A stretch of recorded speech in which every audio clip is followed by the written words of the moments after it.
बाबा जी सरकार कहलाए जाने वाले दरवेश बुज़ुर्ग सूफ़ी बरकत अली लुधियानवी रहमतुल्लाह अलैह को कौन नहीं जानता। इस साहिब मज़ार के बारे में कुछ ऐसे हक़ाइक़ मौजूद हैं जो आम तौर पर लोग नहीं जानते। इन छुपे हुए हक़ाइक़ और वाक़यात पर नज़र डालने के लिए आज की ये छोटी सी वीडियो बना रहे हैं।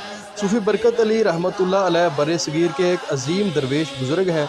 आपका मज़ार फैसलाबाद में समुंदरी रोड पर वाक़या है। इस दरबार की जो सबसे ख़ास बात है वो ये है कि यहाँ पर दूसरे दरबारों की तरह आपको कहीं पर भी ना तो कोई गल्ला नज़र आएगा और ना ही कोई चंदा लेने वाला नज़र आएगा। इसके बावजूद इस दरबार पर रोज़ाना लाखों रुपए के अखराजात आते हैं, लेकिन ये अखराजात मुरीदैन से इकट्ठे नहीं किए जाते। यहाँ लंगर जारी व सारी है और इस दहलीज़ पर आँखों का एक बेहतरीन हॉस्पिटल फ़ीस बिल्ला चल रहा है, जहाँ पर महंगा तरीन इलाज होता है। दरबार शरीफ के अहाते में दाखिल होते ही एक रूहानी कैफियत सी तारी हो जाती है और दरबार शरीफ में होने वाले ज़िक्र में अगर आप बैठ जाएं तो आपका उठने को दिल नहीं करेगा। नाज़रीन, सूफ़ी बरकत अली रहमतुल्लाह अलैह की अहले बैत से मोहब्बत का आलम देखिए।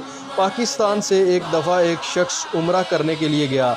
जब वो मदीना मुनव्वरा में क़याम पज़ीर था तो ख्वाब में नबी करीम सल्लल्लाहु अलैहि वसल्लम की ज़ियारत नसीब हुई। नबी पाक सल्लल्लाहु अलैहि वसल्लम ने इस शख्स से फरमाया कि क्या तुम बरकत अली को जानते हो? जिस पर इस शख्स ने कहा कि नाम सुना है, अलबत्ता मैंने देखा नहीं है। नबी पाक सल्लल्लाहु अलैहि वसल्लम ने फरमाया कि बरकत अली मेरा ख़ास बंदा है। आप सल्लल्लाहु अलैहि वसल्लम ने फरमाया कि जाओ पहले सूफ़ी बरकत अली से मिलकर आओ।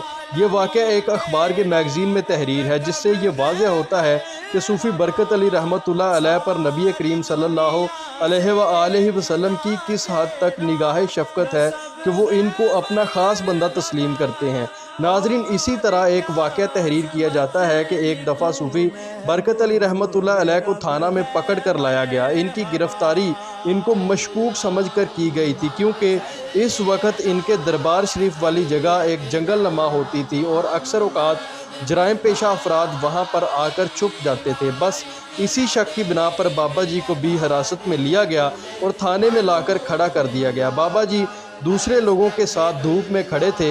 इतने में एक सब इंस्पेक्टर रैंक का बंदा आया और इसने देखा कि एक नूरानी चेहरे वाला बुज़ुर्ग धूप में खड़ा है, जिस पर इस पुलिस वाले ने कहा कि बाबा जी आप छाँव में आकर बैठ जाएं। थोड़ी देर बाद इस पुलिस वाले ने बाबा जी से कहा कि आप जा सकते हैं, आपका कोई कसूर नहीं है। जिस पर बाबा जी वहाँ से रवाना हो गए। सूफ़ी बरकत अली रहमतुल्लाह अलैह की करामत का तज़किरा सुनकर चंद महीने बाद इसी सब इंस्पेक्टर के दिल में ख़्याल आया कि बाबा जी के दरबार पर हाज़िरी लगवाई जाए। जब वो सब इंस्पेक्टर बाबा जी के यहाँ हाज़िर हुआ तो बाबा जी सरकार ने दूर से ही कहा कि हेलो इंस्पेक्टर साहब आइए।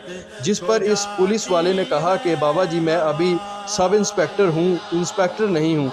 तो बाबा जी ने कहा कि तुम्हें याद होगा कि तुमने मेरे साथ एक मरतबा नेकी की थी, जाओ मैंने तुम्हें इंस्पेक्टर बना दिया, आज से तुम सब इंस्पेक्टर नहीं बल्कि इंस्पेक्टर हो। नाज़रीन, वो पुलिस वाला जब थाना पहुंचा तो इसकी तरक्की के अहकामात जारी हो चुके थे। नाज़रीन, इसी तरह किसी ने बाबा जी से पूछा कि बाबा जी आप कोई काम नहीं करते और दरबार शरीफ पर लाखों रुपए के अखराजात आते हैं, जबकि आपने जो कुतुब लिखी हैं वो 40 से 45 लाख रुपए की लागत से लिखी गई हैं, जबकि आपके पास तो पैसे नहीं हैं, तो इतने पैसे आपके पास कहाँ से आते हैं? जिस पर आप रहमतुल्लाह अलैह जलाल में आ गए और सर मुबारक पर रखी हुई खाकी टोपी को हल्का सा सरकाया और हज़ारों नोट नीचे गिरने लगे। देखते ही देखते नोटों का ढेर लग गया और वो लोग देखकर हैरान रह गए। जिस पर आपने फरमाया कि हमारी रोज़ी परिंदों की तरह है, जो सुबह भूखे घोंसलों से निकलते हैं और शाम को सर होकर वापस लौटते हैं। नाज़रीन, ये वही सूफ़ी बरकत अली हैं जो नबी करीम सल्लल्लाहु अलैहि वसल्लम के ख़ास आदमी हैं।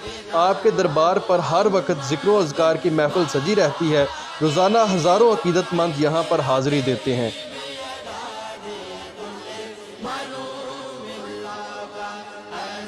अस्तग़फिरुल्लाह